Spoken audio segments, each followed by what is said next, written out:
Eru spurningar úr sal? Svo réttið upp hendi. Ég held ég geti séð hérna.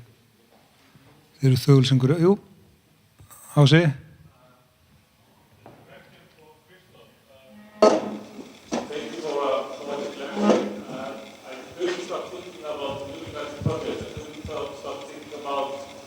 Discussion that has been going on in London for years now about the Robin Hood Gardens.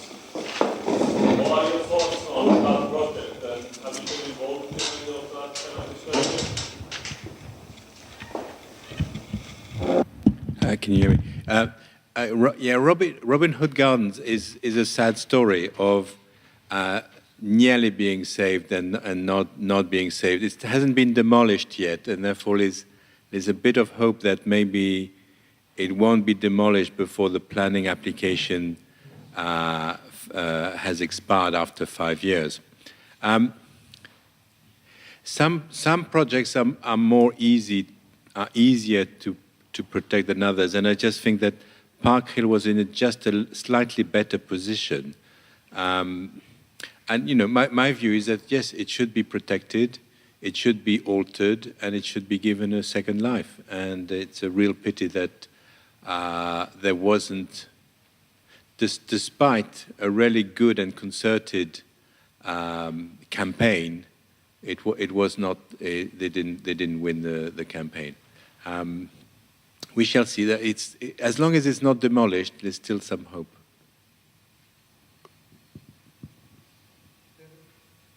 Just on this. To follow up on this question of Robin Hood Gardens, do you think sometimes it's the heritage of the building and sometimes it's the heritage of the architect? Do you think the heritage of the Smithsonian has something to do with how difficult to deal with Robin Hood Gardens and how to tackle the building itself? I don't think there's. Sorry, and then I meant the status of the Smithsonian in terms of the history of modern architecture in Britain versus those. Yeah. I mean, I'm not so interested in the history of the architect. I mean, there is other buildings by them, particularly the Economist building that is still there and protected forever. And they've written lots of books, so there is a heritage already there. I'm more concerned about there is a huge lump of concrete that is quite elegant, has been thought about a lot, is driven past by hundreds and hundreds of thousands of people every year. And it's in our collective, it's part of the fabric of London, and therefore, rather than demolishing, because when it's demolished, then, if I always think about what would have happened if Park Hill had been demolished. And I can imagine these kind of twee little houses and sort of the averageness of some of our contemporary architecture rather than the heroic, self-assured nature of the building. And for me, the Robin Hood Gardens is the same thing. It's a sort of self-assured, extraordinary history, and it should be preserved. I'm not sure I've answered the question exactly how you wanted me to do that, but.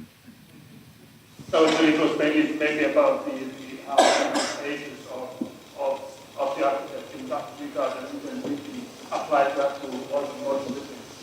The status of the architect influencing the discussion on the building. I fully agree on what you're saying about this tackle the building, but just being the Smithsonian in the UK is, they have the status in that, yeah, they do.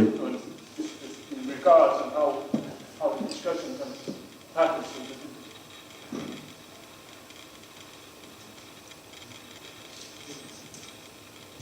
I've got a comment.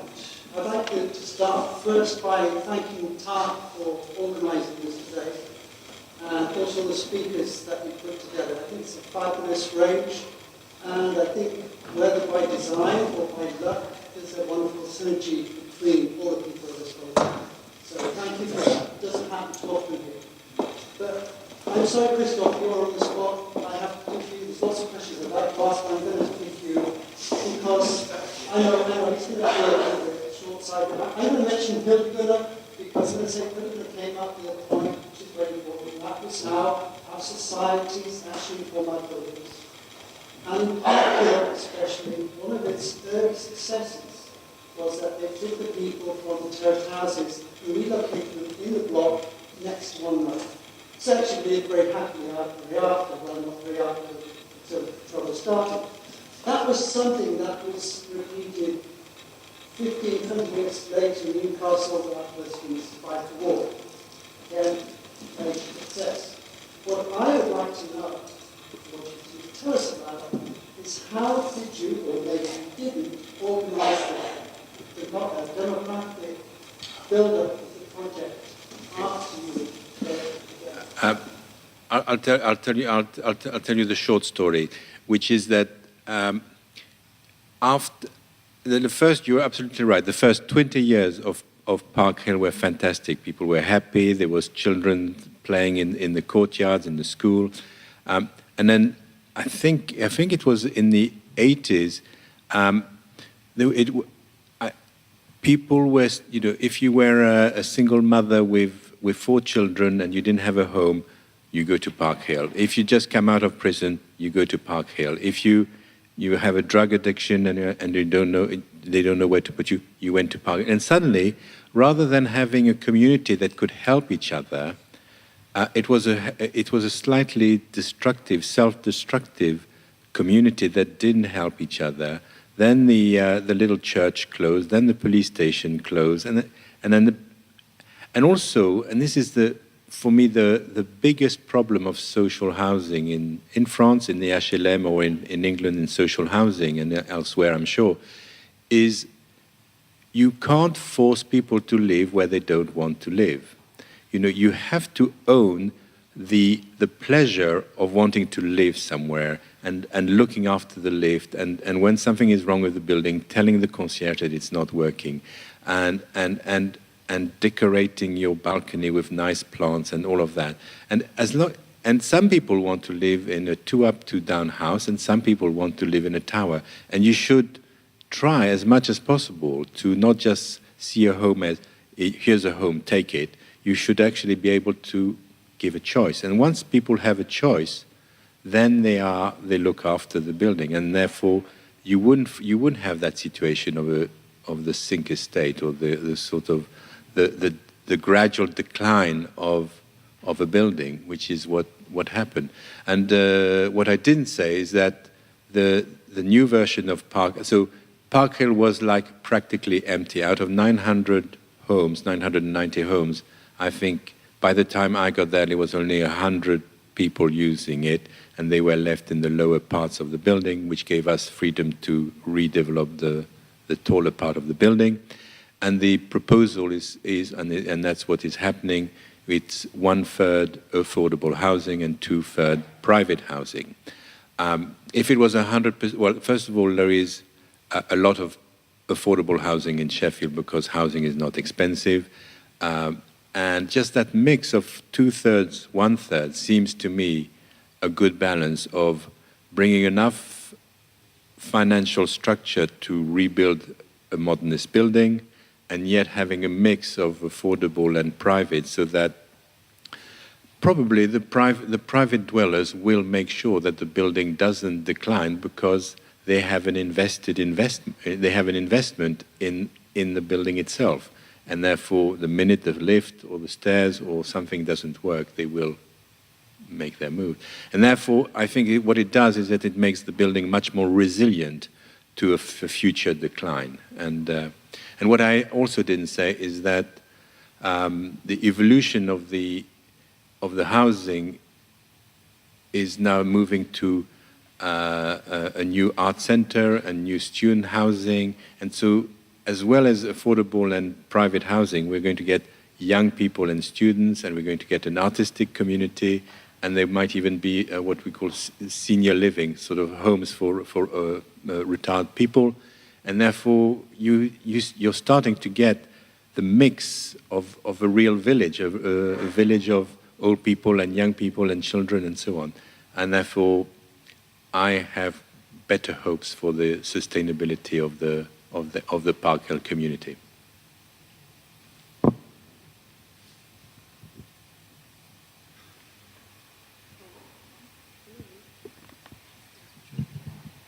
Hello? Oh, sorry, I just wanted to footnote on that, because since I'm giving Lagaton and Vassal my Icelandic voice, I hope they don't mind. It's not with their knowledge. But the thing is that what you were touching on, both in your lecture and what you're saying here, is also kind of central in their work, when they describe their work. On one hand, the pleasure, pleasure as a central thing and complexity. And another thing that I sort of felt struck by reading an interview with them in Kraki was the fact that they opposed to the idea of social housing. So they said, we just want to do housing. Social housing is irrelevant now. I mean, housing should be good for everyone, right? And in a sense, I think that, of course, again, this seems abstract or even banal, but I think the attitude, the way that, the point of view as an architect translates immensely into the work and into these sort of influences that then later, I mean, even in the political context, I mean, in the mixing and in the later sort of states of things. So I think that, again, the question that I was sort of trying to warp out on you is also, I mean, where do we stand? And it makes a huge difference to take a stance and to have an attitude in that sense, I think.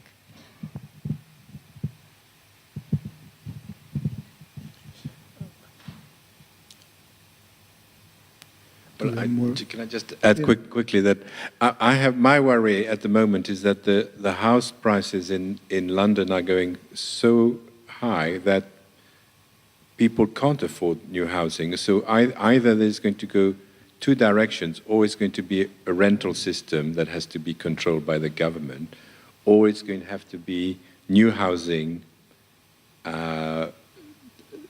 generated not by the private sector but by the government. And what I'm hoping is that the mistakes of the 60s in terms of mass housing, politically motivated and not properly anchored within its context, would be repeating the mistakes of the 60s, and we can't allow that to happen. So that's when we have to be really alert to not repeating the cage à lapin, the boxes for rabbits.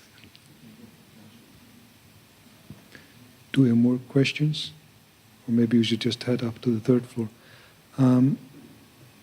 Maybe to quickly wrap it, or try to quickly wrap it up. I mean, what we heard this afternoon, I find, is sort of this both this storytelling, but not only also listening to the stories, that in a sense that we as architects cannot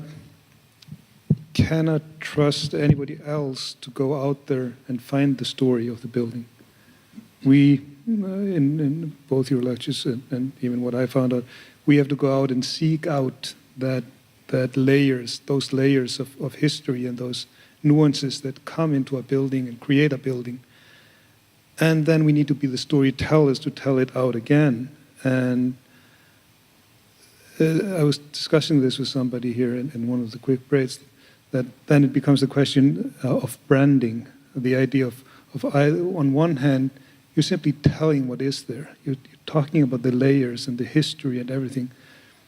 But we can reduce it down to the phrase of branding. But I think it is, and I think both of you showed us so well that by understanding the history behind the thing and understanding how you take that history and work with it and add to it, and then tell that story very clearly, both in the architecture and in how you talk about the architecture, we give people the chance to reevaluate what is there, because they are seeking it out. They're seeking a justification of being in a place, sort of the poetics of a place.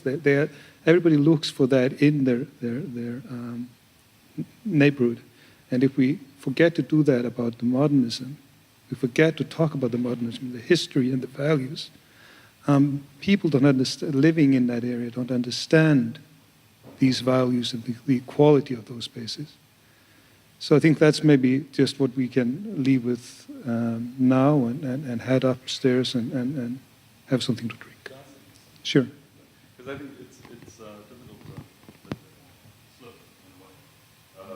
What is nice is that this microphone doesn't work. Is that it's interesting because I think it gives you an idea that architecture is not. It has a second life and a third life and a fourth life. That's what's really interesting.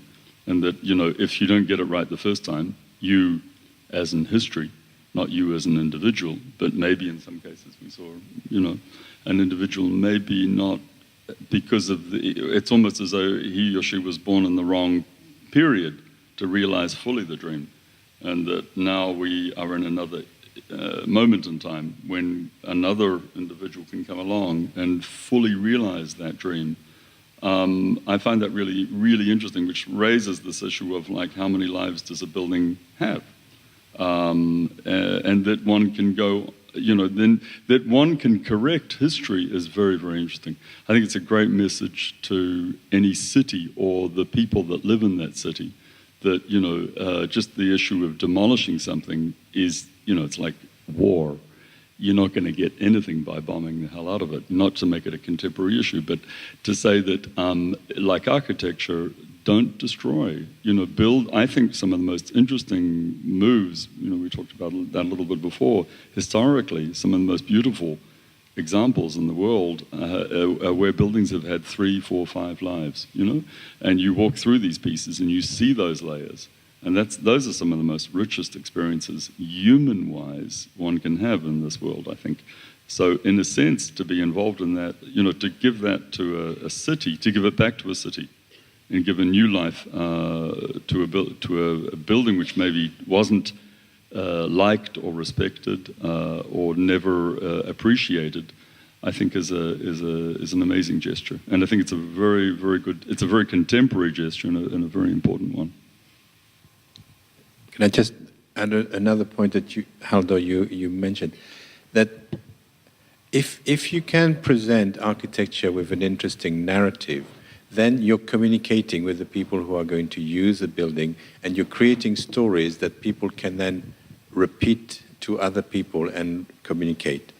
And what so often happened, I mean, the era of Mies van der Rohe and Corbusier and all the grand rather than, well, grand and great, modernist, was that they were talking down to you and they were establishing their concepts, and you had to buy the idea or be lost, and that was there was a moment. I feel there was a moment in the 60s and the 70s and the 80s where architects were the lowest of the low because they hadn't made contact through storytelling and through explaining and through listening. At what people wanted, and I think we are in such a much better position today, and we must be really, really proud and keep that quality going of good narrative architecture. Well, can I say one thing? I think it's interesting because it does raise this issue just in the back of the mind that what makes these projects interesting, though, is that someone came in and made actually quite a heavy hand at one point. And we are coming in to play with it somehow, play with it in the best sense of the word play. But that hand was put down by somebody else, that even though it was heavy, somehow it has this liberating quality for us to make something, a second pass today. And I find that very interesting, meaning that although we're here in this period of time and that's the way we are working with it, doesn't mean that the heavier hand is something that is redundant now. And those stronger moves are somehow also still implicit within our capacity as architects. So I find that it's an issue that's raised today in my mind. I have to sort of grab that point because, I mean, on one hand, we have been talking about the heavy hand of these sort of heroic architects, right? We must also not neglect the fact that the heavy hand had, or was a part of a heavy body, like a new society trying to understand what technology and internationalism when it comes to communication and export, import, and so on.